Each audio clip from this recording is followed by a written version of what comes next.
The US prepare for armed revolution. Hollow points of the DHS. And that virus on your computer. The Army now linked to systematic covert operations on anyone who criticizes multinationals.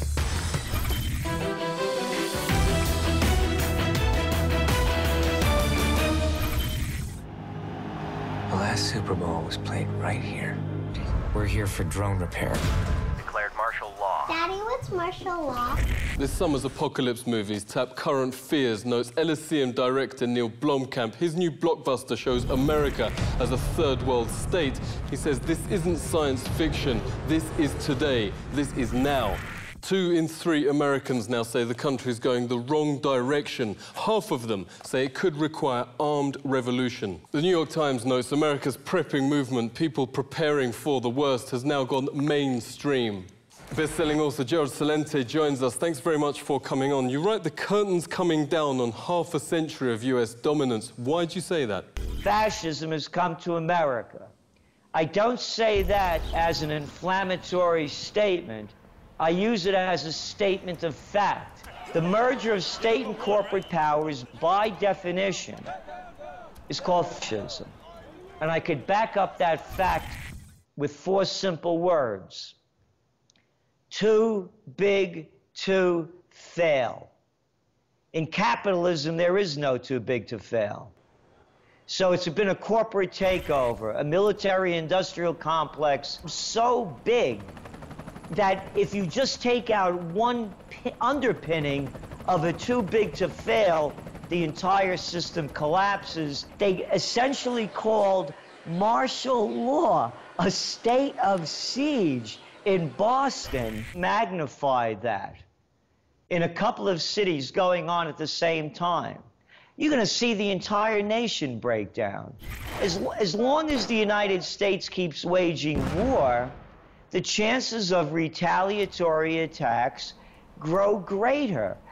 Hey, there was another drone strike. Another war being fought. There's a Bronx saying that we used to have as I was a kid. Payback's a bitch. The United States can't win a war, whether it's Iraq or Afghanistan, whether it's Libya or whether it was Vietnam. So the people have lost faith in the military aspect of the government, the policing aspects of the government. And so they realize on the economic end that they're on their own. Only the too big to fail are there to be saved. Yeah, too big to fail banks. People don't realize by law, own your deposits. You know, when they need them, they take them. If you have your money in your own possession, you don't have your money. Here, this is a fact. When 9/11 happened, I know this personally. I tried to get my money out of certificates of deposit, CDs. And I called up Fleet Bank. They're gone now. They fleeted away. I think Citigroup or one of them, Bank of America, bought them out. And I wanted my money transferred to my local bank.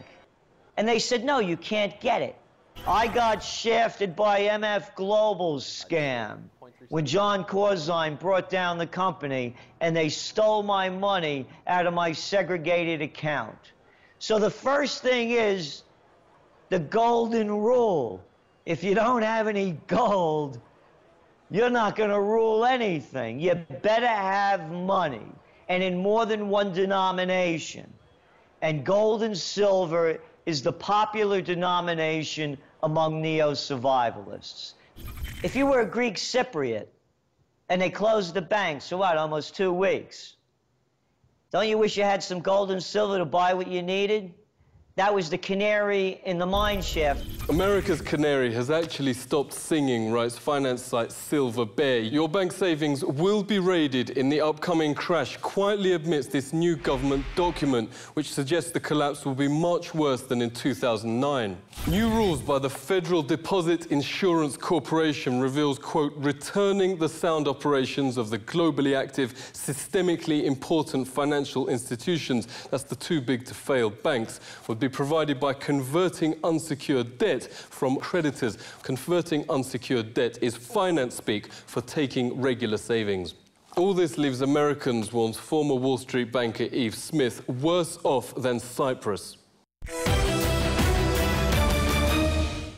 Canaries in coal mines are a popular analogy at the moment. Target Health says it's the bees. Either we stop the systematic poisoning or there will be war, writes investigative website Storyleak. This is what your grocery store looks like if bees die out, as only they can pollinate much of our food. 9 in 10 bees in the States have already died.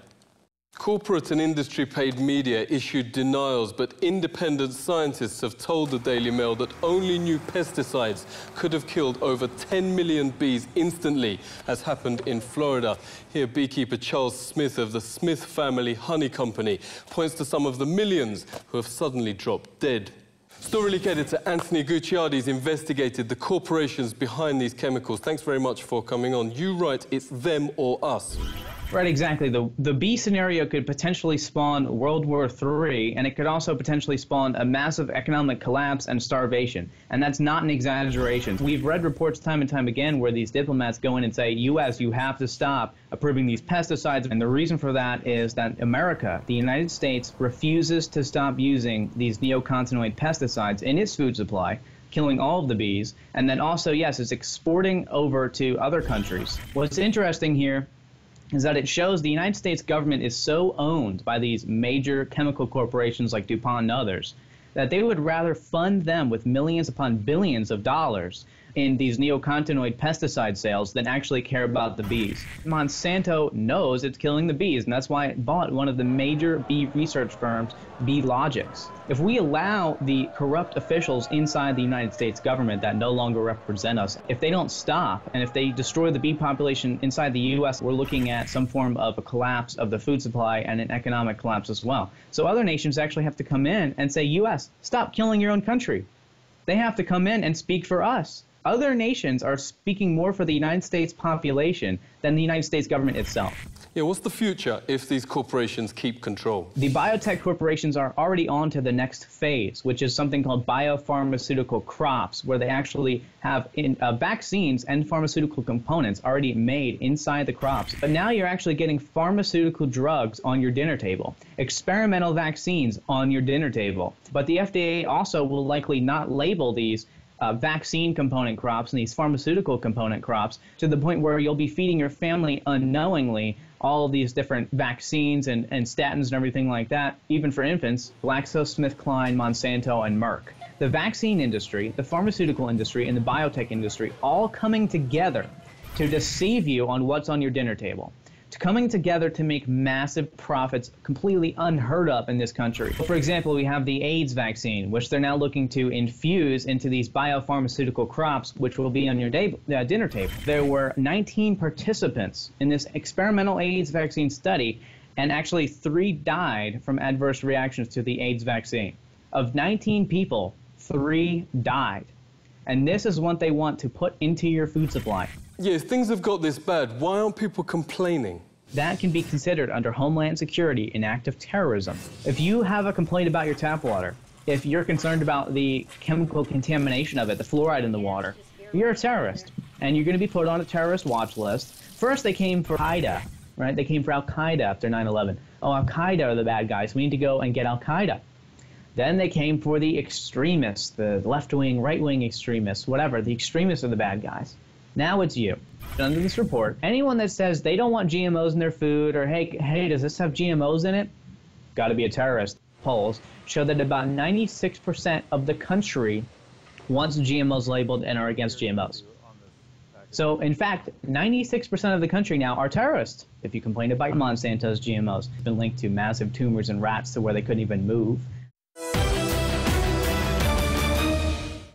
If you're a suspect, expect punishments such as computer viruses. Sustainable Pulse reports 2 days before he was due to make a presentation on Monsanto's pesticides. A bizarre virus completely disabled Adrian Bepp's computer. But the government now feels so above the Constitution and any laws, it doesn't cover its tracks. IP log searches found computers of Monsanto critics accessed by the US Army Intelligence Center. WikiLeaks shows Obama administration agencies now conduct illegal black ops for multinationals. Let's speak to Dr. Kevin Barrett, author of Questioning the War on Terror. Great to talk to you. If 96% of the population are now the bad guys, how will this all end? The U.S., like so many other places, is quite corrupt. In some ways, even more corrupt than most places. And it's just better concealed, or it traditionally has been. But it's all crawling out from under the rock now. The internet has really ripped off the veil and shown what's going on at the highest levels of power in the U.S. And they openly turned their guns against the American people. And now they have a military command that's aimed at the U.S. in blatant violation of posse comitatus that says that the U.S. military cannot be used in the U.S. against American citizens. That's been thrown out the window now. And they're openly militarizing the police, having the police work with the U.S. military in violation of posse comitatus. And they appear to be getting ready for some kind of civil war, some kind of to intern people. We're in a really dangerous time here in the U.S. The guns of the military are now turned against the American people in a way that just never happened before in history. And these hollow point bullets are illegal to use in warfare, and yet DHS wants these huge numbers of them. You know, they have more than enough to kill off the entire population several times. The hollow point expands on impact to almost 3 times its size. The expanding effect means that the bullet dumps its power inside the body, damaging more tissue. A larger wound means a greater chance of hitting an organ, cutting nerves, or severing an artery. It's quite worrisome. I know a lot of people who are getting out of the U.S., and maybe they're the smart ones. Nationwide protests, hunger strikes and sit-ins are currently sweeping the United States, notes the website Popular Resistance. But with a corporate media blackout of any news that threatens their paymasters, a more realistic portrait of America today may be at the cinema. This is The Truth Seeker.